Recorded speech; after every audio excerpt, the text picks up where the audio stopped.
ఏడుకు 7 ఎమ్మెల్యేలను గెలిపించి ఈనాడు తెలంగాణ రాష్ట్ర ముఖ్యమంత్రిగా అవకాశం ఇచ్చిండ్రు.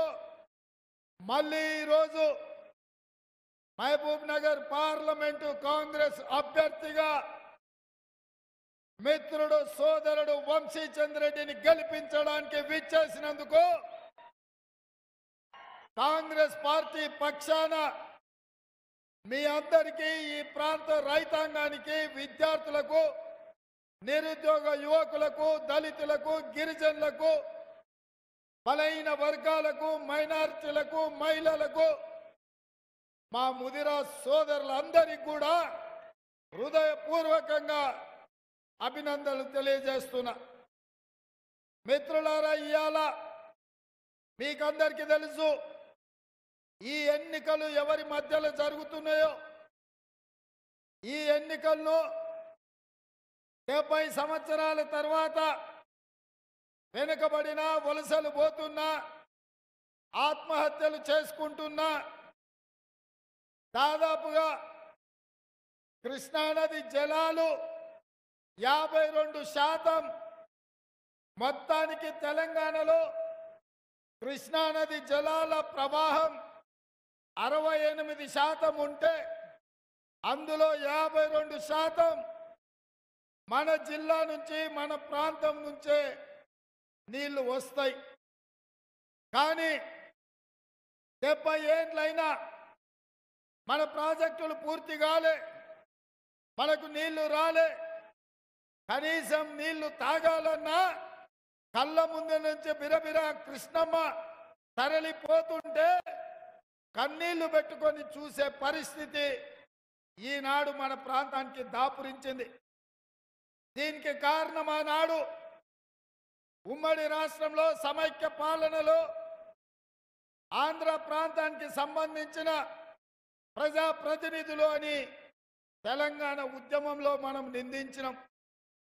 నేను ఇవాళ ఈ పాలమూరు రైతాంగాన్ని, ఈ జిల్లా యువకులను ఆలోచన చేయమని అడుగుతున్నా.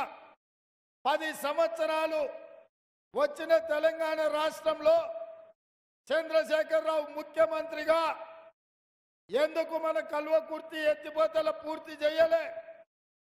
మన జూరాల నీటి నిల్వ సామర్థ్యాన్ని పెంచలే? అదేవిధంగా భీమా, నెట్టంపాడు, కోయిల్ సాగర్, సంగంబండ, మక్తల్, నారాయణపేట్, కొడంగల్ ఎత్తిపోతల పథకాలను పూర్తి చేయాలని, నిధులు కేటాయించాలని చంద్రశేఖరరావు ఎందుకు ఆలోచన చేయలే? పాలమూరు రంగారెడ్డి ఎత్తిపోతల పథకాన్ని ఆయన ధన దాహానికి 1000 కోట్ల దోపిడీకి ఉపయోగించుకున్నాడు తప్ప ఎడారిగా ఉన్న మన పాలమూరుకు నీళ్ళు ఇయ్యాలన్న ఆలోచన చేయలే.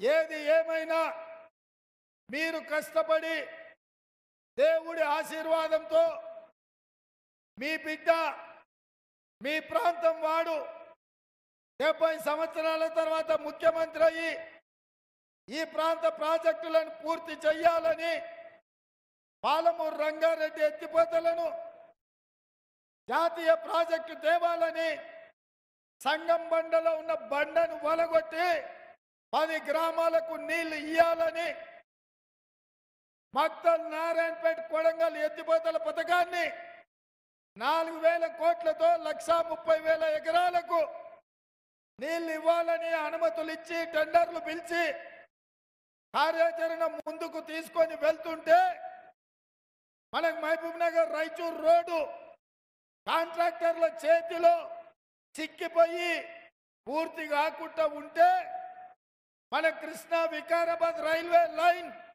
ఎక్కడిదక్కడనే, ఎక్కడేసిన గొంగడి అక్కడనే ఉంటే మన ప్రాంతంలో రైలు పరిగెత్తాలని, మన పొలాలకు నీళ్లు పారాలని ఇవాళ మీ బిడ్డగా ప్రయత్నం చేస్తుంటే ఇవాళ ఇంటోళ్ళే తయారైండ్రు.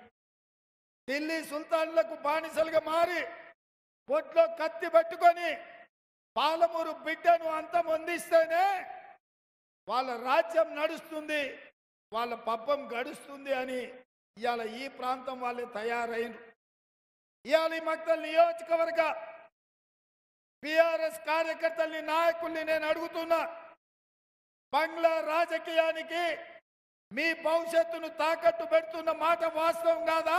మీ మాజీ శాసన సభ్యుడు ఇవాళ బీఆర్ఎస్ ను మోసం చేసి బీజేపీకి ఓట్లేయమని చెప్తున్న మాట వాస్తవం కాదా? ఇవాళ అందుకే నమ్మించి మోసం చేసి బంగ్లా కుట్రల కుతంత్రాలతో ఈ మక్తల్ ప్రాంతంలో పూర్తి చేయాల్సిన మక్తల్ నారాయణపేట కొడంగల్ ఎత్తిపోతల పథకమే కాదు, మా జలంధర్ నాకు చిట్టిచ్చిండు. 32 గ్రామాలకు రోడ్లు లేవు, మేము వంశీచంద్రెడ్డిని గెలిపిస్తాము, 32 గ్రామాలకు మీరు రోడ్లు ఇయ్యాలి అని. మా శ్రీహరి చెప్పిండు, మాకు డిగ్రీ కాలేజ్ లేదు, మా మున్సిపల్ కోర్టు లేదు. ఇవాళ మా అన్నయ్య మీరు ఈ రాష్ట్రానికి ముఖ్యమంత్రి అయ్యిండ్రు, మీరు ఈ సమస్యలు తీరవాలని నేను అడుగుతున్నా. మా మక్తల్ బిడ్డల్ని, మా మక్తల్ సోదరులని, మా అన్నదమ్ములని ఆనాడు రాహుల్ గాంధీ కన్యాకుమారి నుంచి కశ్మీర్ వరకు 150 రోజులు 4000 కిలోమీటర్లు మండు టెండల్లో మంచు కొండల్లో పాదయాత్ర చేస్తే సూర్యుడు ఉదయిస్తున్నట్టుగా తూర్పున ఒక పక్కన సూర్యుడు ఉదయిస్తుంటే కృష్ణానది బ్రిడ్జిని దాటుకొని కర్ణాటక నుంచి ఉదయించే సూర్యుడు లాగా రాహుల్ గాంధీ తెలంగాణలో కాలు మోపినప్పుడు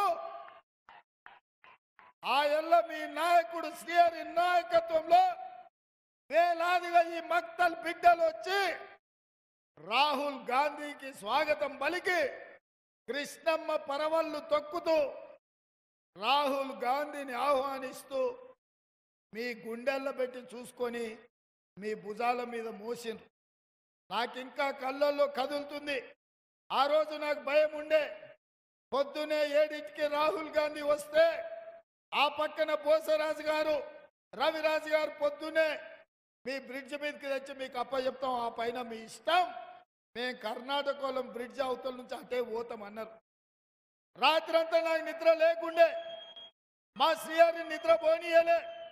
ఎట్లా ఏదో మన నాయకుడు వస్తే కనీసం ఒక 5000 మంది అన్న ఉండాలి కదా, రాత్రి నువ్వు ఫంక్షన్ హాల్ తీసుకొని అందరికి భోజనం పెట్టి ఇక్కడనే ఉంచాలి అని అన్నా. నువ్వేం ఫికర్ చేయకు, 5000 కాదు, మక్తల్ నుంచే 25,000 మంది వస్తాం, మొత్తం 50,000 మందితో దేశంలో ఏ రాష్ట్రంలో పలకని స్వాగతం తెలంగాణ రాష్ట్రంలో మక్తల్ నియోజకవర్గంలో స్వాగతం పలుకుదామని శ్రీహరి చెప్పిండు. ఇచ్చిన మాట ప్రకారం మీరందరూ ఆనాడు దాదాపుగా రాష్ట్రం నలుమూలల నుంచి మక్తల్ నియోజకవర్గం నుంచి 1,00,000 మంది ఉదయం 7ంటికే రాహుల్ గాంధీ గారికి స్వాగతం పలికి రాబోయే రోజుల్లో తెలంగాణ రాష్ట్రంలో 3 రంగుల జెండా ఎగరబోతుంది, కాంగ్రెస్ పార్టీ గెలవబోతుందని ఆనాడు మీరు నమ్మకం ధైర్యం ఇచ్చిండ్రు. అందుకే మిత్రులారా ఇయ్యాల నేను అడుగుతున్నా, ఢిల్లీ నుంచి మోడీ వచ్చిండు, పక్కనే నారాయణపేటలో ఉన్నాడు. మోడీ మన మీద దండయాత్ర చేసి ఉండొచ్చు, కానీ మన ఇంటి వాళ్ళే, మన ఇంటి దొంగలే ఇవాళ బొట్లో కత్తి పెట్టుకొని తిరుగుతూ 70 ఏళ్ల తర్వాత మన పాలమూరు బిడ్డకు అవకాశం వస్తే జెండాలకు ఎజెండాలకు అతీతంగా రాజకీయాలకు అతీతంగా ఈ జిల్లాను అభివృద్ధి చేసుకోవడానికి ఏకం కావాల్సిన సందర్భంలో ఎట్లయినా పడగొట్టాలి, కాంగ్రెస్ను ఓడగొట్టాలి అని డీకే అర్ణమ్మ ఢిల్లీ సుల్తాన్ల పంచన చేరింది. ఇవాళ కాంగ్రెస్ను ఓడగొట్టాలని చూస్తుంది. మిత్రులారా నేను అడుగుతున్నా, అర్ణమ్మ ఒక్కసారి నువ్వు ఎంపీ కాకపోతే తెలంగాణకు వచ్చే నష్టం లేదు, పాలమూరుకు వచ్చే కష్టం లేదు. కానీ ఇవాళ అనుకోని తప్పిదం ఈ పార్లమెంటు నుంచి జరిగితే ఈ ప్రాజెక్టులన్నీ ఎక్కడివక్కడ ఆగిపోతాయి. పాలమూరు రంగారెడ్డి ఎత్తిపోతలకు జాతీయ ప్రాజెక్టు రాదు, మక్తల్ నారాయణపేట కొడంగల్ ఎత్తిపోతల పథకం పూర్తి కాదు. కృష్ణా వికారాబాద్ రైల్వే లైన్ మనకు రైలు రాదు. సంగమండ అక్కడనే ఉంటది, కోయిల్ సాగర్ ఇక్కడనే ఉంటది. భీమా ప్రాజెక్టు భవిష్యత్తు గందరగోళంలో పడుతుంది. అందుకే ఇవాళ మీకందరికి విజ్ఞప్తి చేస్తున్నా, ఇవాళ జాతీయ స్థాయిలో మా మాదిగ సోదరుల యొక్క ఏబిసిడి వర్గీకరణ సమస్య ఉన్నది. సుప్రీం కోర్టులో పార్లమెంటులో పరిష్కరించాల్సిన అవసరం ఉన్నది. ఇదే కాదు, మా ముదిరాజు బిడ్డలు ఎంతో కాలం నుంచి బీసీడి నుంచి బీసీఏలోకి మార్చండి అని అడుగుతున్నారు. ఇవాళ ఆ సమస్యను పరిష్కరించాలి అంటే సుప్రీంకోర్టులో కొట్లాడాలి.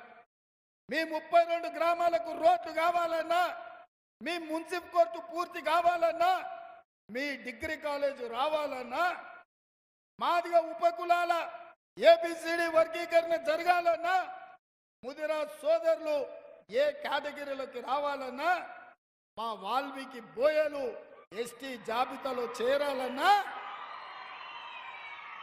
పార్లమెంటులో మీకు కొట్లాడేవాడు కావాలి. మీ తరఫున ప్రశ్నించే గొంతుగా ఉండాలి. మీకోసం కష్టపడి మీ బిడ్డగా పనిచేస్తోడు ఢిల్లీలో ఉండాలి. అందుకే ఇవాళ మీ బిడ్డగా, మీ సోదరుడిగా ఈ రాష్ట్రానికి ముఖ్యమంత్రిగా ఉన్న పాలమూరు జిల్లాను సస్యశ్యామలం చేసి అభివృద్ధి చేసే బాధ్యత నేను తీసుకుంటా. నాకు ఢిల్లీలో చేదోడుగా వాదోడుగా మీ సమస్యల పరిష్కారానికి పనిచేసే యువకుడిగా మిత్రుడు వంశీచంద్రెడ్డి ఢిల్లీలో ఉండాలి. ఇవాళ ఎంపీ పదవి కోసం కాదు, వంశీ ఢిల్లీలో సిడబ్ల్యూసి మెంబర్ అవసరం అనుకుంటే ఒక్క సంతకంతో రాజ్యసభకైనా పంపించే శక్తి ఇవాళ మీ బిడ్డగా నాకుంది. కానీ ఈ ప్రాంత ప్రజల చేత ఎన్నికై ఢిల్లీకి పోతే ఈ ప్రాంత సమస్యల మీద కొట్లాడతాడు, ఈ ప్రాంత సమస్యల్ని పరిష్కరిస్తాడు, ఈ ప్రాంత సమస్యల్ని నా దృష్టికి తీసుకొస్తాడు. మీ తరపున మీ వాడుగా మీకోసం పనిచేస్తాడు. కానీ అదే అర్ణమ్మ 10 ఏళ్ల నుంచి నరేంద్ర మోడీ ఉన్నాడు. 5 ఏళ్ల నుంచి పాలమూరు రంగారెడ్డి ఎత్తిపోతలకు జాతీయ ప్రాజెక్టు తేలే ఆమె మాత్రం జాతీయ ఉపాధ్యక్షురాలు పదవి తెచ్చుకున్నది. మనకేమన్నా తెచ్చిందా? మనకేమన్నా ఇచ్చిందా? అర్ణమ్మ కాంట్రాక్ట్లు వాళ్ళే తెచ్చుకున్నారు, రాజకీయ పదవులు వాళ్ళే తెచ్చుకున్నారు. అర్ణమ్మ గెలిస్తే బంగ్లోలకు లాభం అవుతుంది. మళ్ళీ మాజీ ఎమ్మెల్యే ఇసుక దందాలు చేస్తాడు, మీ మీద అక్రమ కేసులు పెడతాడు, మిమ్మల్ని జైలుకు పంపిస్తాడు. 10 ఏళ్ళు మిమ్మల్ని పిశాచిలాగా పట్టి పీడిస్తుంటే మొన్నటి ఎన్నికల్లో ఆ పిశాచాన్ని పట్టి సీసలేసి బంధించిండ్రు. మళ్ళీ అర్ణమ్మగిన ఒకవేళ ఎంపీగా గిన గెగ్గుతే మీ మాజీ ఎమ్మెల్యే మళ్ళీ మీ ఊర్ల మీద పడతాడు, కృష్ణా వాగుల్లో దుంకుతాడు, ఈ ఇసుక దోపిడీకి పాల్పడతాడు. ఇవాళ బంగ్లాలు వేరు వేరు కాదు, బీఆర్ఎస్ బీజేపీ జెండాలు మాత్రమే వేరు. పొద్దటిపూట అటుపక్క ఇటుపక్క ఉంటారు, చీకట్లయితే అంత ఒక్క దగ్గరనే కలుస్తారు. అందుకే ఇవాళ కాంగ్రెస్ పార్టీ కార్యకర్తల్ని అప్రమత్తంగా అమ్మని చెప్తున్నా, ఆలోచన చేయండి అని అడుగుతున్నా. ఇవాళ మీరు ఆలోచనతోటి కాంగ్రెస్ పార్టీని గెలిపించకపోతే మన సమస్యలు పరిష్కారం అవుడే కాదు. బీజేపీ వాళ్ళ కుట్ర ఒక్కటే, బీజేపీ ఆలోచన చేసేది ఒక్కటే, 400 సీట్లు రావాలి, రాజ్యాంగాన్ని మార్చాలి, రిజర్వేషన్లు రద్దు చేయాలి. ఈడికొచ్చిన మా ఎస్సీ ఎస్టీ బీసీ మైనారిటీ సోదరులను నేను అడుగుతున్నా, మీరు బీజేపీకి వేసే ప్రతి ఓటు మీ రిజర్వేషన్ల రద్దుపై ఒక తీర్పు. అందుకే ఇవాళ రిజర్వేషన్లు బీజేపీకి ఓటేస్తే రద్దు అయిపోతాయి. ఇవాళ బీజేపీ గెలిస్తే మతాల మధ్యలో చిచ్చు పెడతాడు, మనుషుల మధ్యలో పంచాయతీ పెడతాడు. దాంతో మన అభివృద్ధి ఎక్కడికక్కడ ఆగిపోతుంది. అందుకే మిత్రులారా, ఇవాళ మన నగరం ప్రశాంతంగా ఉంది. మన నగరానికి జాతీయ అంతర్జాతీయ పెట్టుబడులు వస్తున్నాయి, మన ప్రాంతానికి పరిశ్రమలు వస్తున్నాయి, మన ప్రాంతం అభివృద్ధి చెందుతుంది. కానీ అదే బీజేపీని కోటేస్తే పొద్దున్న లేస్తే పంచాయతీలే, పొద్దున్న లేస్తే మనుషుల మధ్యలో చిచ్చు పెట్టి ఇవాళ రాష్ట్రాన్ని దెబ్బతీయాలని చూస్తున్నారు. అందుకే మిత్రులారా, ఉత్తరప్రదేశ్లో బీజేపీ ఉంది. ఎవడైనా, ఏ పెట్టుబడిదారుడైనా, ఏ పరిశ్రమ అయినా ఉత్తరప్రదేశ్ పోయిందా ఒక్కసారి ఆలోచన చేయండి. ఉత్తరప్రదేశ్లో నరేంద్ర మోడీ ఉన్నాడు, రాజ్నాథ్ సింగ్ ఉన్నాడు, నిర్మలా సీతారామన్ ఉన్నది, యోగి ఉన్నాడు ముఖ్యమంత్రిగా. ఇంత ఉద్దండులుంటే ఉత్తరప్రదేశ్కు ఎందుకు పెట్టుబడులు పోతలేవు? ఎందుకయ్యా అంటే నిత్యం ఉత్తరప్రదేశ్లో బీజేపీలు పెట్టే పంచాయతీలు, అక్కడ వాళ్ళు చిమ్మే విషం ఆ రాష్ట్రం సర్వనాశనమైంది. ఢిల్లీ పార్లమెంటు నుంచి నోయిడా 30 నిమిషాలలో పోవచ్చు, అక్కడ అన్నీ ఉన్నాయి. కానీ ప్రభుత్వం బీజేపీ వాళ్ళ చిత్తశుద్ధి మతం పంచాయతీలు పెడుతున్నారు కాబట్టి ఒక్క రూపాయి పోలే. కానీ అదే గుర్గాంలో లక్షల వేల కోట్ల రూపాయల పెట్టుబడులు వచ్చినాయి. ఇవాళ తెలంగాణ రాష్ట్రానికి కూడా ఒక మంచి అవకాశం వచ్చింది. 2004 నుంచి 2014 వరకు డాక్టర్ వైఎస్ రాజశేఖర రెడ్డి గారి నేతృత్వంలో ఔటర్ రింగ్ రోడ్ వచ్చింది, అంతర్జాతీయ ఎయిర్పోర్ట్ వచ్చింది, ఐటీ పరిశ్రమలు వచ్చినాయి, ఫార్మా పరిశ్రమలు వచ్చినాయి, మెట్రో రైలు వచ్చింది, కృష్ణానది జలాలు వచ్చినాయి, గోదావరి జలాలు వచ్చినాయి, వేల కోట్ల రూపాయల పెట్టుబడులు వచ్చినాయి, లక్షలాది మందికి ఉద్యోగ ఉపాధి అవకాశాలు వచ్చినాయి. ఇవాళ అందుకే ఈ రాష్ట్రంలో ఒకవేళ అప్పి తప్పి ఎవరైనా బీజేపీకి ఓటేస్తే ఈ రాష్ట్రం విధ్వంసం అవుతుంది. ఈ రాష్ట్రం పూర్తిగా 100 సంవత్సరాలు వెనక్కిపోతుంది. అందుకే తెలంగాణ సమాజాన్ని ఆలోచన చేయమంటున్నా. తెలంగాణ చదువుకున్న యువకుల్ని బయటికి రాండి, కదలండి. ఈ రోజు పెను ప్రమాదం పొంచి ఉన్నది. మీకున్న ఎస్సీ ఎస్టీ బీసీ మైనారిటీ రిజర్వేషన్లను బీజేపీ రద్దు చేస్తా అంటుంది, రాజ్యాంగాన్ని మారుస్తా అంటుంది, మత చిచ్చు పెడతా అంటుంది, మనుషుల మధ్యలో పంచాయతీ పెడతా అంటుంది. మత చిచ్చు పెట్టినా, మనుషుల మధ్యలో పంచాయతీ పెట్టినా మన రాష్ట్రానికి రావాల్సిన పెట్టుబడులు రావు. నిరుద్యోగ సమస్యతోని యువకులు ఆత్మహత్యలు చేసుకునే పరిస్థితి వస్తుంది. అందుకే మిత్రులారా, మీకందరికి విజ్ఞప్తి చేస్తున్నా. ఈనాడు అర్ణమ్మ తెలిసినామనే ఉండొచ్చు, అర్ణమ్మ నాయకురాలే అయ్యుండొచ్చు. నేను అడుగుతున్న మా కార్యకర్తల్ని, అర్ణమ్మని జడ్పీటీసీ చేసింది మన కాంగ్రెస్ కార్యకర్తలు కాదా? కాదావునా? మనమే కదా జడ్పీటీసీ చేసింది, ఎమ్మెల్యేని చేసింది మనమే కదా, మంత్రిని చేసింది మనమే కదా. కాంగ్రెస్ ఆమె కన్నిచ్చింది, ఆమె మాత్రం ఇవాళ కాంగ్రెస్ను చంపుతా అని బయలుదేరింది, రేవంత్ రెడ్డిని ఓడగొడతా అంటుంది. ఏం పంచాయతమ్మా ఆమెతో నాకు? రేవంత్ రెడ్డి పగబట్టిండు నా మీద అంటుంది. నేనెందుకు పగబట్టినమ్మా? అన్నిచ్చిన కాంగ్రెస్ను ఓడగొట్టాలని నువ్వు పగబట్టినవు.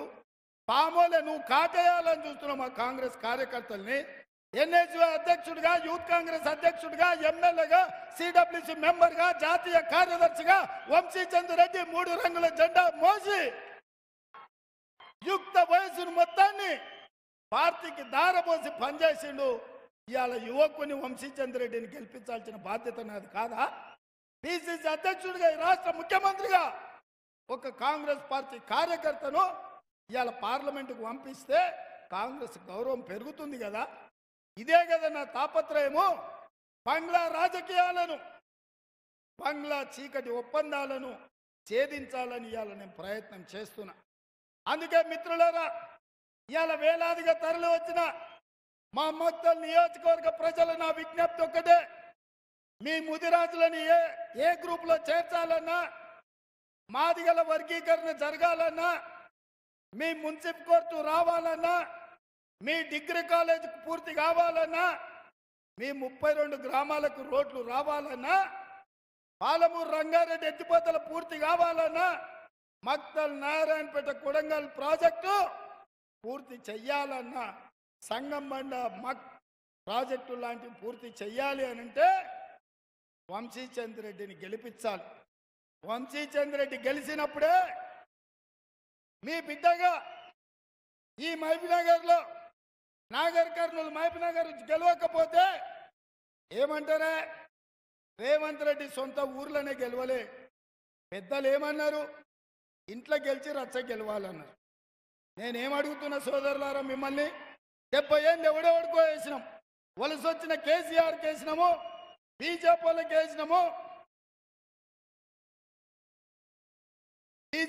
వేసినాము, ఎవడెవడికో ఓటు వేసినాం, ఇన్నిసార్లు మందికి వేసినాం.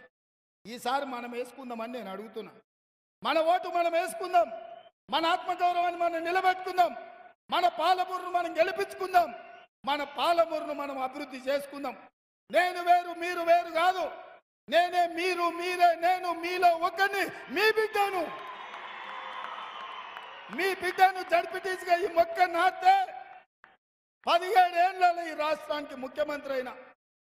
ఆనాడు జడ్పీటీసీగా గెలిపించింది మీరే, ఎమ్మెల్సీ గెలిపించింది మీరే, 3 సార్లు ఎమ్మెల్యేగా గెలిపించింది మీరే, ఈనాడు ముఖ్యమంత్రిని చేసింది మీరే. అందుకే ఇవాళ కూడా ఢిల్లీ నుంచి భుజం మీద గొడ్డలు పెట్టుకొని మీరు పెంచిన వృక్షాన్ని నరకాలని ఇవాళ ఢిల్లీ నుంచి నారాయణపేటకు వచ్చిండ్రు. నేను అడుగుతున్నా, వాళ్ళు ఆ నుంచి వచ్చి నరకాలనుకుంటే మీరు ఊరుకుంటారా మిత్రులారా? ఊరుకుంటారా? మన కళ్ళ ముందల, మన ఇంటి ముందల పెంచుకున్న మన వృక్షాన్ని, మనకు నీడనిచ్చే వృక్షాన్ని దారిన పోయేటోడు దాన ఎవడో పునాదులకు నరుకుతా అంటే మనం ఊరుకుంటామా? ఊరుకోడు ఉంటాడు, చీడ పురుగు ఊరిని ఖరాబ్ చేసేటోడు ఉంటాడు. అట్లనే అర్నమ్మ కూడా ఈ జిల్లాలో, పాలమూరు జిల్లా ఒక తులసివనం అయితే గంజాయి మొక్కలాగా అర్నమ్మలు ఎప్పుడు ఉంటారు. గంజాయి మొక్కల్ని ఏరేయాలి తప్ప మన జిల్లాను పాడు చేసుకోవద్దు. అందుకే మిత్రులారా, మీ అందరికీ నా విజ్ఞప్తి ఒకటే, ఈ ఎన్నికలు అయితేనే సర్పంచ్, ఎంపీటీసీ, జడ్పీటీసీ, మండల ఎన్నికలు ఉన్నాయి. ఇవాళ బూతుల వారిగా కష్టపడే కార్యకర్తల్ని గుర్తుపెట్టుకొని వాళ్ళకు వార్డు మెంబర్లుగా, సర్పంచులుగా, ఎంపీటీసీలుగా, జడ్పీటీసీలుగా మీకు అవకాశాలు ఇచ్చి మిమ్మల్ని గెలిపించి ఎవరెవరైతే ఇవాళ బూతుల్లో మెజార్టీ తెస్తారో వాళ్ళకు రేపు స్థానిక సంస్థలలో అవకాశం ఇచ్చే విధంగా శ్రీహరికి రోజు నేను ఆదేశాలు ఇస్తున్నా. కష్టపడ్డోళ్ళకే బూతుల్లో మెజార్టీ తెచ్చిన వాళ్ళకే, కాంగ్రెస్ పార్టీ జెండా మోసిన వాళ్ళకే అవకాశం ఉంటుంది. తెల్లంగిలు దొరుకుని నా చుట్టూతో తిరిగితే ఓట్లు లేకపోతే ఏమీ ఉండదు. నేను ఒక్కటే మాట చెప్పదలుచుకున్నా, నేను నాయకులకు నాయకుని కాదు, నేను కార్యకర్తను. పార్టీ జెండా మోసినోళ్ళే నాకు చుట్టాలు, నాకు బంధువులు. నా బలగం మీరే, నా బంధువులు మీరే, నా గెలుపు మీరే, నా పార్టీ మీరే, నా ముఖ్యమంత్రి కుర్చీ మీరే. మీకోసం, ఈ జిల్లా అభివృద్ధి కోసం ఆఖరి రక్తపు బట్టు వరకు, చివరి శ్వాస వరకు నేను పనిచేస్తా. మిత్రులారా, మనల్ని మనం గెలిపించుకుందాం, మన పార్టీని ముందుకు నడిపించుకుందాం. మీ అందరికీ ఇంత సమయం ఉండి, ఇంత ఓపిక ఎండ ఉన్నా, అక్కడి నుంచి మోడీ వచ్చిండని పిలిచిన నారాయణపేట దిక్కు కన్ను కూడా చూడకుండా వేలాదిగా ఇక్కడికి వచ్చినందుకు మిమ్మల్ని అందరినీ మనస్ఫూర్తిగా ధన్యవాదాలు తెలియజేస్తున్నా. మా మీడియా మిత్రులకు చెప్తున్నా, మోడీ గారు సభ తీయండి, మా వీడియో తీయండి, చూపించండి. తెలంగాణ సమాజానికి, ఈ దేశానికి చూపించండి మా మక్తల్ బిడ్డల పౌరుషం. మాట అంటే మాట ఇస్తే తల తెగి కింద పడిన మాట నిలబెట్టుకునే మా మక్తల్ పౌరుషాన్ని ఈ దేశానికి చూపించండి. కాంగ్రెస్ పార్టీని గెలిపించండి. వంశీచందర్ రెడ్డికి 1,00,000 మెజారిటీ ఇవ్వాలి. సిద్ధమేనా? సిద్ధమేనా? సిద్ధమేనా? సిద్ధమేనా? సిద్ధమేనా? సిద్ధమేనా? సిద్ధమన్న వాళ్ళందరూ జై పైకెత్తాలి. జై కాంగ్రెస్, జై కాంగ్రెస్. నేను 1,00,000 అంటే మీరు పక్కా అనాలి. ఓకేనా? Ready ready ready. 1,00,000 1,00,000 1,00,000 1,00,000 1,00,000 1,00,000 1,00,000 1,00,000 1,00,000 1,00,000 1,00,000. జై కాంగ్రెస్, జై కాంగ్రెస్.